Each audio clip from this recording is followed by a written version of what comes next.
네, 안녕하십니까. 부전자전TV의 신성민입니다. 네, 안녕하십니까. 김태준입니다. 오늘 이 시간에는 새로운 또 이슈에 대해서 하나씩 또 얘기를 해볼 건데요. 저는 오늘 철도 지하에 대한 상부 특별법, 상부 개발 계획에 대한 특별법에 대해서 좀 오늘 가지고 나왔습니다. 대표님 오늘 뭘 가지고 나오셨습니까? 저는 이제 토지거래 허가구역으로 묶여있는 지역이 많죠. 지금 서울 지역을 봤을 때는 뭐 강남에서 청담동이라든가 대치동 아니면은 뭐 삼성동이라든가 잠실 일대, 그리고 뭐 재건축 이슈가 있는 성수동이라든가 아니면은 뭐 여의도라든가 아니면은 압구정이라든가 목동이라든가 뭐 이런 지역들 토지거래 허가구역들로 묶여있는 지역들이 많이 있습니다. 근데 토지거래 허가구역을 어느 정도는 좀 완화해 주겠다는 이런 이슈가 엊그저께 또 나왔기 때문에 이 부분에 대해서 좀 자세하게 설명을 해드리겠습니다. 네, 그러면 먼저 뭐 신 대표님 주제 가지고 먼저 얘기를 한번 해볼 건데요. 네네. 토지거래 허가구역 지금 묶여있다 보니까 시장에서 뭐 거래가 좀 없는 경향이 있죠. 이런 부분을 가지고 이제 아마 정부에서 나온 것 같아요. 실제적으로 이제 토지거래 허가구역으로 묶인다고 해서 거래가 아예 없는 건 아니지만, 그래도 이제 뭐 예를 들면 실거주 의무라든가 네. 아니면 이사를 갈 때 이제 또 뭐 구청에 이제 저걸 받아야 된다거나 이런 부분이 있기 때문에 거주를 마음대로 거주를 실거주를 2년을 해야 된다거나 아니면은 거주의 자유가 조금은 이렇게 속박된다고 해야 되나요? 그렇죠. 예, 그런 부분이 있기 때문에 토지거래 허가구역 내에서는 거래가 조금 활발하게 이루어지지 않는 부분, 이런 네. 부분이 있죠. 그렇죠. 금리도 좀 비싸기 때문에 실질적으로 실거주를 하려면 내가 뭐 자본이 다 있거나 아니면 또 대출을 활용해야 되지 않습니까? 그러다 보니까 금리가 높기 때문에 실질적으로 그걸 엄두가 안 나기 때문에 실제로 거래가 좀 없는 것 같습니다. 그러면 토지거래 허가구역으로 이게 해제를 해주면 어떤 걸 해주겠다? 전체를 다 해주겠다는 겁니까? 아니면 일부를 해주겠다는 겁니까? 그렇죠. 이제 전체를 다 해준다는 토지거래 허가구역을 전체를 다 해제한다는 건 아니고요. 네. 일부 이제 완화라고 하는데 지금 이것도 지금 서울시하고 국토부하고 협의를 했고 어제부터 이제 시행이 되긴 했는데 그래서 아마 협의를 통해서 11월경부터 아마 시행이 될 것 같은데 토지거래 허가구역 자체를 전체를 다 면제를 하는 게 아니라 일부 완화라고 보시면 될 것 같아요. 자, 그래요? 예를 들어서 그럼 뭐냐면 실제적으로 토지거래 허가를 전체를 다 이렇게 규제를 풀어준다는 게 아니라 일부 토지거래 허가구역 내에서 일부 규제 완화라고 생각하시는 게 좋을 것 같습니다. 자, 실제적으로 토지거래 허가구역 내에서는 뭐 비주거용 이런 부동산이 있을 거고 주거용 부동산이 있을 건데 이 중에서 비주거용 부동산 쉽게 말씀드리면 상가라든가 아니면 오피스라든가 이런 부분들을 실제적으로 이제 토지거래 허가구역에서 풀어주겠다. 이 내용이 아마 주된 내용이 될지 않을까 싶습니다. 지금 현재 토지거래 허가구역 내에서는 전체적으로 거래가 다 안 되고 있고 그렇죠. 실제 실거주 의무가 있기 때문에 이런 부분이 거래가 안 됐었는데 이 부분에서 주거용 부동산은 빼고 비주거용 상가라든가 아니면은 뭐 오피스라든가 이 부분만 완화해 주겠다는 겁니다. 실질적으로 오피스 같은 경우 상가나 오피스들은 월세 수익 목적으로 매수를 많이 하는데 그렇죠. 토지거래 허가구역으로 묶여 있으면 실질적으로 내가 입주를 해야 되기 때문에 네. 그것도 또 문제가 되지 않습니까? 그래서 거래가 아마 없을 것 같은데 네. 지금 아마 그 부분이 이번에 완화된다는 얘기인가요? 그렇죠. 아무래도 지금 현재 지금 강남 지역에서 보면은 뭐 대치동이 됐든 삼성동이 됐든 청담동이 됐든 이 지역에 보면 이제 오피스라든가 아니면은 상가들이 조금 많이 있긴 합니다. 근데 이 상가들을 지금 현재 토지거래 허가구역으로 묶여 있다 보니까 만약에 상가를 구입하거나 아니면은 뭐 오피스를 구입하게 된다 그러면은 내가 구입한 사람이 자기 경영을 해야 됩니다. 실제적으로 내가 직접 들어가서 이 오피스를 쓴다거나 아니면 상가를 운영하려고 사는 사람은 그렇게 많지는 않거든요. 그렇죠. 거의 대부분 수익형 부동산이기 그렇죠. 때문에.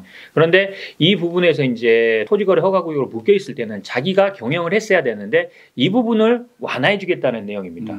그리고 실제적으로 이제 비주거용 부동산만 완화를 해주기 때문에 주거용 부동산은 그대로 묶여 있을 가능성이 크다. 이렇게 보고 있습니다. 그러면 앞으로 이런 토지거래 허가구역으로 묶여 있던 지역에 비주거용 그러니까 오피스, 상가나 이런 것들은 조금 거래가 좀 활발해질 것 같네요. 아마도 그렇게 될 가능성이 큽니다. 왜? 지금 현재 상가라든가 오피스 쉽게 말씀드리면 가장 이제 강남 지역에서 가장 크게 이제 가격이 조금 뛰고 이렇게 할 그런 것들은 아마도 이런 꼬마 빌딩이라든가 건물이라든가 이런 것들이 되지 않을까 싶습니다. 왜냐면은 이런 것들은 지금까지 이제 자기 경영이라고 내가 경영을 안 해도 한계층이라든가 이런 것들은 계속해서 사용을 했어야 되는데 이런 부분이 없어지다 보니까 거래가 조금은 살아날 것 같은데 전체적으로 지금 현재 비주거용 부동산만 규제를 완화해 주는 것도 어떻게 보면 핀셋 규제를 완화해 주는 거거든요. 지금까지 네. 핀셋 규제가 많았는데, 근데 큰 의미는 없다고 봅니다. 실제적으로. 물론 이제 건물이라든가 상가라든가 아니면 오피스가 거래가 활발해지는 부분이 있을 수는 있겠지만, 실제적으로 이 토지거래 허가구역을 묶은 이유가 뭐냐면은 2000년, 19년, 2000년, 2021년 이때쯤 부동산 가격이 계속 굉장히 많이 상승하는 시기였지 않습니까? 과거 그렇죠. 문재인 대통령 시절에. 그러다 보니까 이 지역을 대표적인 뭐 재건축 지역이라든가 아니면은 가격이 끌고 가는 지역이다 보니까 토지거래 허가구역을 묶어가지고 부동산 상승을 조금 억제하는 그런 효과를 노리고자 해서 토지거래 허가구역을 묶었는데, 상대적으로 부동산 규제 완화는 조금은 효과가 있었습니다. 왜냐하면은 이 규제 효과, 토지거래 허가 규제 효과 때문일 수도 있고, 아니면은 전체적인 부동산 시장의 하락이라든가 금리 상승이라든가 이런 부분들도 있을 수 있기 때문에 규제 완화 효과는 있었는데, 지금 현재 부동산 시장 자체가 그렇게 좋은 시장은 아니거든요. 그렇죠. 자, 그러면은 이거를 계속해서 규제를 묶어둘 필요가 있냐, 이런 필요성이 대두가 되는 거죠. 근데 여기에 주거용 부동산들은 제외하고 비주거용 부동산만 규제를 완화해 주겠다는 거는 어떻게 보면 핀셋 규제 완화가 아니라 의미 없는 규제 완화다. 이렇게 보는 게 저는 이렇게 생각하고 있습니다. 저도 신 대표님 얘기를 듣고 보니까 실질적으로 우리가 금리가 오른 상태에서 상가라든지 비주거용 건물의 임대 수익형 모델로 쉽게 거래가 되지 않는 상태지 않습니까? 금리가 그렇죠. 비싸기 때문에. 근데 이런 것까지도 규제를 묶어두고 계속 있다는 무의미한 규제가 아니었나라는 생각도 좀 들고, 그리고 실질적으로 지금 부동산 시장에서 거래를 활발하기 위해서 이런 부분들을 완화 정책들을 많이 발표를 하고 있는데, 조금은 저번에 공급 대책처럼 안고 그렇죠. 빠진 찐빵처럼 조금은 좀 부족한 정책이 아닌가 이런 생각이 좀 드네요. 저도. 그러니까 지금 어찌됐든 서울시에서 이제 논의는 하겠다고는 하는데 주거용 부동산은 안 풀어줄 가능성이 크거든요. 근데 이게 반대로 생각하면은 이게 조금은 다른 풍선 효과도 있습니다. 자, 보세요. 지금 현재 강남 대치동이라든가 삼성동이라든가 아니면은 뭐 청담동이라든가 이 일대 주거용 부동산, 그러니까 대표적으로 아파트겠죠. 네. 이 아파트들 자체 평균 가격하고 토지거래 허가구역으로 묶여있지 않는, 예를 들면 반포라든가 이런 지역들, 강남의 일부 지역들 있지 않습니까? 네. 논현동이라든가 이런 지역들의 이 반포라든가 논현동 이런 지역들의 아파트 가격하고 한번 비교해 보면은 지금 반포 30평대 아파트 가격이 얼마 정도 가죠? 지금 뭐 한강변 라인은 1억이죠? 네, 평당 1억. 그럼 거의 한 30억, 35억이에요. 그렇죠. 근데 청담동의 아파트라든가 아니면은 삼성동의 아파트, 대표적인 아파트라고 할 수 있는 게 몇 군데 있잖아요. 그렇죠. 이 아파트 30평대 가격이 25억에서 30억이 안 넘습니다. 평당 1억이 안 되죠. 그렇죠. 한 7, 8년 정도 되죠. 그러면은 상대적으로 여기를 누르고 있으니까 이쪽이 튀어오는 거랑 마찬가지란 얘기죠. 그렇네요. 예, 그러니까 지금 현재 국제교류 복합단지 때문에 삼성동, 첨당동, 대치동, 잠실 일대 여기를 지금 현재 토지거래구역 계속해서 묶어놓고 있지만, 반대로 반포라든가 논현동이라든가 다른 강남 지역의 아파트 가격이 정말 많이 상승했어요. 특히나 서초구도 많이 올랐고, 물론 새 아파트들도 있기 때문에 그렇지만, 자, 그러기 풍선 효과가 오히려 다른 쪽으로 번지고 있기 때문에 그렇죠. 아예 그럴 것 같으면은 전체적으로 지금 현재 부동산 시장도 안 좋기 때문에 풀어서 거래를 좀 활성화시키는 게 오히려 더 낫지 않나, 이런 생각도 조금은 해보고 있습니다. 저도 규제라는 거는, 규제와 완화는 어쩔 수 없이 있어야 되겠죠. 그러다 보면 풍선은 누르면 다른 쪽은 튀어나오는 건 당연한 건데, 그 부분이 어떻게 시장에서 작용하는지를 좀 판단하고 좀 이런 규제들이나 완화 정책을 좀 펼쳤으면 좋겠어요, 사실은. 근데 너무 일관적으로 이런 부분들을 내다 보니까 조금은 시장에서 미치는 영향이 좀 반대급부가 또 커지는 경우도 있고, 시장에서 미치는 영향이 좀 미흡할 수도 있고, 이런 부분들이 좀 있는 것 같아요. 사람들이 너무 근시안적으로, 사람들이라고 했지만 이런 법을 제정하거나 규제를 정하는 분들이 계시잖아요. 그분들이 너무 앞만 좀 가까운 데만 보고 있어서 그런 경향이 많습니다. 좀 멀리 내다보고 전체적인 시장이 어떻게 흘러갔는지, 과거에는 어떻게 흘러가는지 이런 부분을 조금만 한 번쯤만 생각해봐도, 아, 이럴 때는 조금은 과하게 규제하기보다는 어느 정도 조금은 그냥 시장이 원활하게 돌아갈 수 있게 토닥토닥 해가면서 시장이 알아서 돌아갈 수 있게 해주는 방법이 가장 좋죠. 그렇죠. 근데 지금 이번에서 들어보니까 오피스뿐만 아니라 뭐 오피스텔이라든지 아니면은 뭐 아파트, 고가 아파트들은 규제를 하더라도 좀 실질적으로 소형주택 같은, 서민들이 살 수 있는 소형주택 같은 경우도 좀 포함을 했으면 어떨까, 이런 좀 아쉬운 점이 있네요. 그러니까 기대는 해봐야죠. 어찌됐든 간에 그렇죠. 예, 지금 현재 비주거용 위주로 규제를 완화하겠다고는 했는데 아직 이거를 논의 중이니까 비주거용 이런 부동산 그리고 주거용 부동산 중에서는 소형 이런 주택들이라든가 아니면은 오피스텔이라든가 이런 것들 업무용 오피스텔 같은 경우에는 사람들이 왔다 갔다 해야 되니까 그렇죠. 예, 이런 것들까지 같이 포함해서 이렇게 토지거래 허가구역 규제를 완화해 준다면은 조금은 거래가 활성화되지 않을까 이런 부분을 생각합니다. 아마 오피스 같은 경우는 조금 더 움직임이 또 보이면서 거래량들이 또 생길 수도 있겠네요. 네네. 이런 시장에 대한 규제들을 앞으로 시장에 나올 때마다 이런 규제나 완화 정책, 핀세 정책들이 나올 때마다 신 대표님 이렇게 하나하나 좀 자세히 좀 설명을 좀 부탁드리겠습니다. 네. 자, 오늘 이 시간에는 토지거래 허가구역 이 규제 완화를 해준다는 정책이 논의되고 있기에 우리 시청자 여러분들에게 이 부분을 설명해 드리고자 이 시간을 준비했고요. 자, 우리 김 대표님이 준비한 거는 어떤 거가 있었죠? 네, 저는 또 예전부터 얘기는 나오고 있었지만 최근에 조금 더 부각적으로 얘기가 나오는 것 같아요. 또 특히 이제 윤석열 정부에서 공약 중에 하나죠. 철도 시설을 지하해서 그 상부에다가 어떤 개발 계획을 하겠다라는 특별법을 제정하겠다라는 내용입니다.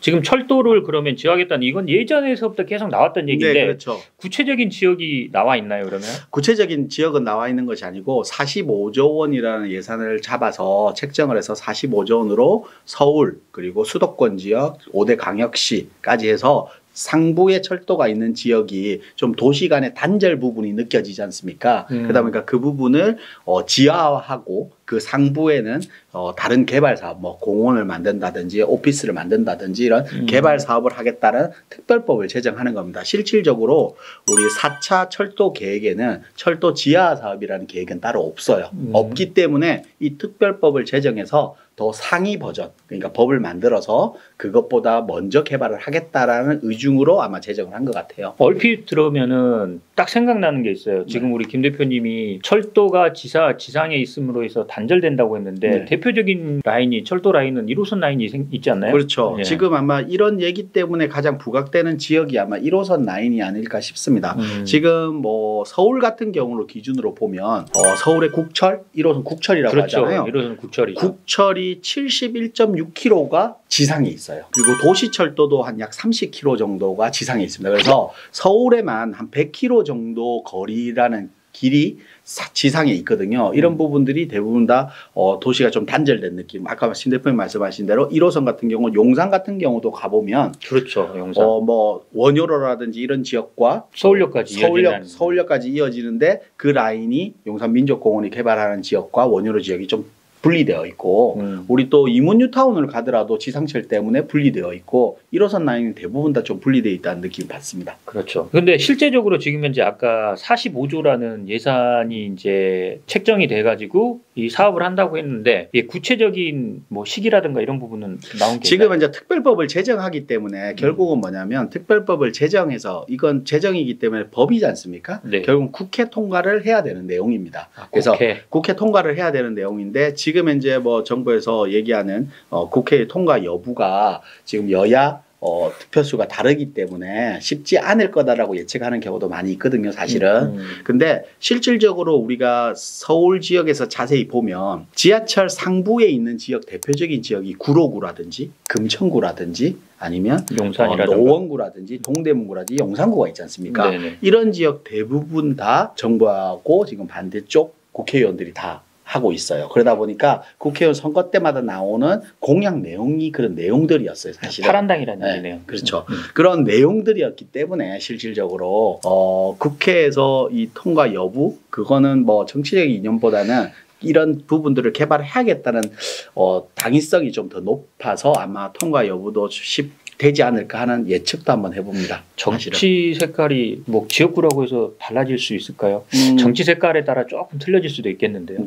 그래도 실질적으로 지금 윤석열 정부에서 내거는 공약 중에 하나인 철도 지하 사업을 사실은 반대를 하는 부분들이 많겠죠, 국회에서는. 그렇지만 실질적으로 거기서 상부 지하되면서 상부가 되게 되면 이익을 보는 지역이 대부분 다 지금 더불어민주당이 국회의원에 있는 지역이 대부분이에요. 그러다 보니까 실질적으로 이런 부분들 통과 여부도 저는 정치적인 이슈보다는 당위성 때문에 통과 여부도 좀 쉽지 않을까. 그래서 그렇게 된다라고 하면 실질적으로 단절된 도시가 좀 하나의 도시로, 하나의 동으로, 하나의 구로 이렇게 맞춰지는 시너지 효과가 있지 않을까 싶습니다.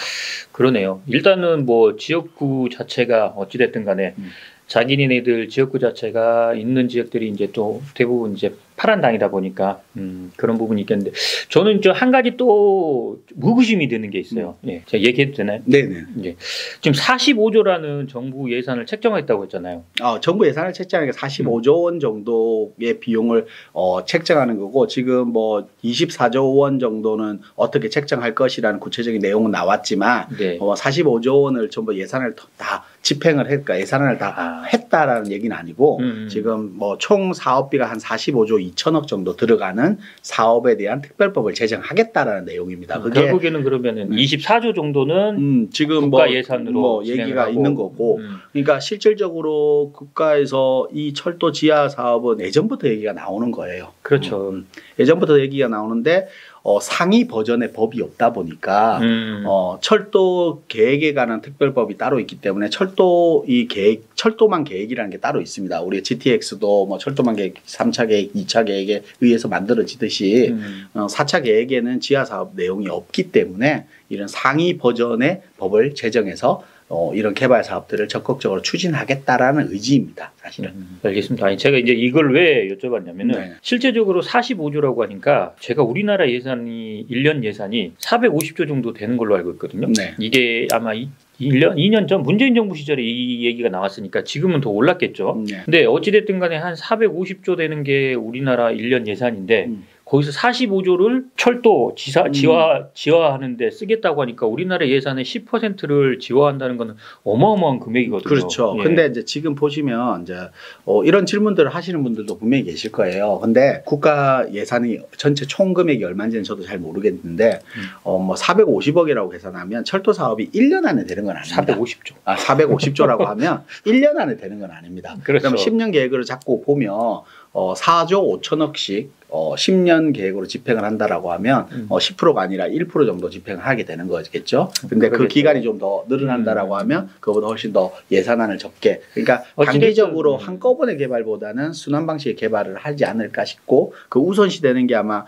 서울 지역의 도시철도나 국철 지상이 되어 있는 100km 정도의 구간이 먼저 되지 않을까, 저는 이런 생각들을 봅니다. 서울 지역이 가장 먼저 필요한 것 같아요. 제가 방송이나 아니면 유튜브에서도 이런 얘기를 말씀들을 많이 드려서 제가 시청자분하고 상담할 때 창동 지역에 가면은 서쪽하고 동쪽이 완전히 분리돼 있어요. 그렇죠. 1호선이라서. 그리고 용산 지역도 마찬가지고, 예, 그 서울역 앞쪽도 마찬가지고, 그리고 밑에 쪽으로 가면 노량진 지역도 마찬가지고, 1호선 라인이 구로구까지 이어지는 라인 자체가 다 어떻게 보면 동서 아니면은 남북으로 다 갈라져 있다는 얘기죠. 그래서 이런 부분은 지하화되는 거는 정말 좋은 것 같아요. 그러면 실제적으로 이런 지역들 중에서 가장 먼저 뭐 시행이 되거나 혜택을 볼 지역이 어디가 될까요? 아마 예전부터 얘기가 나왔던 지역이라고 보면 아마 용산, 서울역 지역일 것 같아요. 예전부터 그렇죠. 우리가 서울역에서부터 노량진역까지 지하 사업을 하겠다라는 얘기들은 예전부터 10년 전부터 나왔습니다. 얘기가 있었거든요. 그러다 보니까 가장 먼저 우선시돼서 추진되지 않을까. 그리고 또 용산 같은 경우는 국제업무지구라든지 그리고 용산 민족공원 개발로 인해서 외국 자본의 유입이 많을 겁니다. 아마. 그러다 보면 외국인 관객들 많고 외국 자본까지 많이 들어오기 때문에 이런 지역들은 좀 시급하게 좀 하지 않을까. 그래서 지금 제가 볼 때는 이런 뉴스들이 나오고 있는 건 결국은 뭐냐면 이런 법들이 제정됐을 때 가장 혜택 받는 지역이 어떤 지역인가, 이런 부분들을 우리가 좀 보는 거잖아요, 사실은. 그래서 방금 얘기하신 것 같은데 예측하는 거기 때문에 그래서 저는 용산 지역이라든지 이런 또 노량진 지역이라든지 또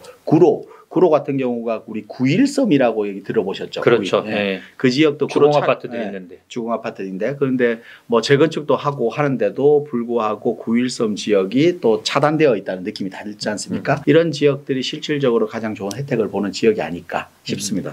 실제적으로 그럼 이게 지화된다면은 뭐 용산에서부터 뭐 전체적으로 제가 봤을 땐 1호선 라인이 가장 큰 혜택을 받을 그렇죠. 지역인 건 맞는 것 같아요. 그러면은 지금 현재 이 1호선 라인이 지화되고 지상에는 어찌됐든 간에 또 뭐 공원을 꾸미지 않을까. 경의선 숲길 같은 경우에도 그렇죠. 지상을 이제 공원으로 꾸미면서 그렇죠. 예. 지금 아마 경의선 숲길을 얘기해 주셨지만 지금 연트럴 파크라고 그렇죠, 하죠. 연트럴 연트럴 파크라고 해서 철도가 지나갈 당시에는 뭐 대표님도 알다시피 그 주변 지역에 단절돼 있었죠. 예. 주변 지역이 단절되어 있었는데 주변 지역의 평당 땅값이 한 1,000만 원? 네, 많이 올랐죠. 1,000만 원, 2,000만 원 정도 했을 거예요 아마. 근데 지금 평당 7,000만 원, 8,000만 원, 어떤 지역은 1억까지도 얘기하는 지역이 있어요. 뭐 1억까지는 좀 아닌 것 같지만 그래도 7, 8천 정도 얘기를 하는 것 같아요. 가격이 많이 올랐죠. 네, 그래서 용산 지역이나 뭐 이런 지역, 용산 지역도 마찬가지인 것 같아요. 지금 단절된 지역이 아마 되면 주변 지역의 지가가 당연히 이렇게 상승하지 않을까. 그래서 저는 용산 지역 같은 경우는 개발 이슈도 많은 지역에 동서가 갈라져 있는 걸 연결하는 하나로 연결된다는 거 하나만으로도 충분히 지가 상승이나 주변은 가격의 상승을 이루지 않을까 이런 생각을 해봅니다, 사실은. 뭐 그러면 지상에 대해서는 아직 구체적인 내용은 안 나온 거죠. 그렇죠. 공원화한다거나 아니면 뭐 여기를 뭐 공공부지로 활용한다거나 이런 부분은 아직 지금 아마 계획적으로 상부 개발 등에 관한 특별법도 같이 만들다고 하니까요. 상부 개발에 대한 특별법상 뭐 공원화가 될 수도 있을 거고 아니면 그 자리를 매각해서 오피스 건물로도 아마 활용할 수 있을 것 같고요. 그리고 이런 또 우리가 예전에 경부고속도로 지하 사업이라는 얘기를 한번 한 적이 있어요. 그렇죠. 경부고속도로 지하 사업이라는 얘기가 나왔을 때 그런 지하 사업의 비용이 원체 많이 드니까 그 비용을 지하하고 상부를 토지를 매각해서 그 돈을 충당하겠다라는 얘기를 했었거든요. 그래서 그런 부분들도 아마 생각하는 거고 그래서 전체적으로 상부 개발 등에 관한 특별법을 만들어서 그게 따른 개발들을 맞춰서 움직일 것 같고요. 특히 이제 용산 같은 경우는 국제업무주교라든지 오피스 건물도 많기 때문에 동서로 단절된 길을 공원화 만들어서 어디든지 이렇게 동서로 하나로 뭉쳐지는 느낌으로 많이 또 개발 계획들이 있을 것 같습니다. 그 용산 지역은 예전부터 거기 지하하고 공원화 만든다고 구체적인 내용은 없었지만 그런 계획은 나와 있었으니까 뭐 아마도 공원으로 되지 않을까.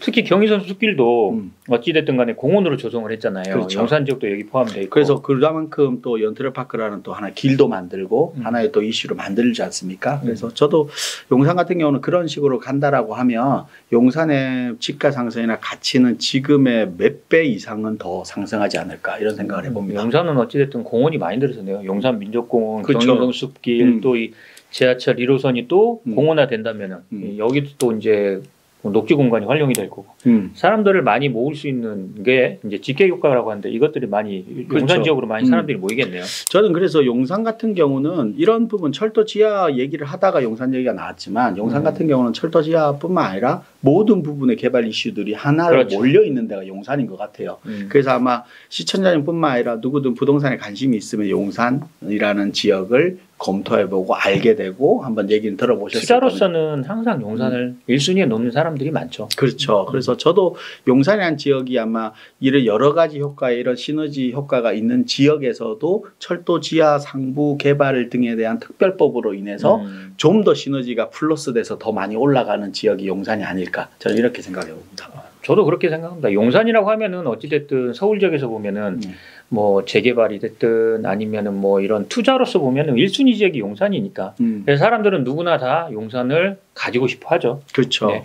가지고 싶어는 하는데 내 거가 되기가 조금 어렵죠. 그렇죠. 네. 용산에서는 우리가 알다시피 용산 같은 경우는 주택이 뭐 그렇게 아파트에 대한 그 공급이 많지 않은 지역입니다. 그렇죠. 사실은. 그러다 보니까 개발 계획들이 많이 잡혀 있는 지역이 용산이긴 하지만 아직까지는 용산이 아파트가 많이 활성화되어 있지 않다 보니까 그 아파트를 가질 수 있는 기회가 많겠죠. 그렇죠. 기회가 많이 적죠. 적은데 지금 앞으로는 이제 점점 많아지지 않을까 이런 생각이 아니 근데 용산에 지금 뭐 이런 역세권 시프트라든가 신통이라든가 아니면 모아타운이라든가 진행되는 것들이 많이 있잖아요. 그렇죠. 그것들이 진행되면 이제 이런 공원화 사업하고 아니면 개발 사업 그다음에 뭐 이런 것들하고 합쳐지면 시너지 효과가 굉장히 클 것 같아요. 그래요. 아마 그런 개발 사업들과 주변 개발 그리고 용산 민족공원 개발 뭐 철도 지하 사업에 대한 상부 개발에 대한 개발까지 플러스 된다라고 하면 아마 용산 지역은 앞으로는 우리가 쉽게 예전 같으면 용산했지만 쉽게 접근할 수 없는 지역이 용산이 되지 않을까. 향후에는 아마 그렇게 될 가능성이 저도 그렇게 생각합니다. 그럼 오늘 이 시간에는 제가 철도 지하 사업에 대한 상부 개발 등에 관한 특별법 제정에 따른 내용을 좀 설명을 드리려고 말씀을 드린 거고 그게 따라서 우리가 철도 지하화가 되게 되면 어떤 효과들이 있을까라는 것도 한번 곁들여서 설명을 좀 드렸습니다. 다음 이 시간에도 우리가 또 이슈에 관련된 내용들을 한번 하나씩 또 찾아서 다시 또 신 대표님하고 이렇게 말씀을 드리겠습니다. 네, 오늘 영상도 시청자 여러분들에게 아니면 구독자분들에게 좋았다면 좋아요, 구독하기하고 알림까지 많이 눌러주시고 앞으로도 많이 시청해 주시기 바라겠습니다.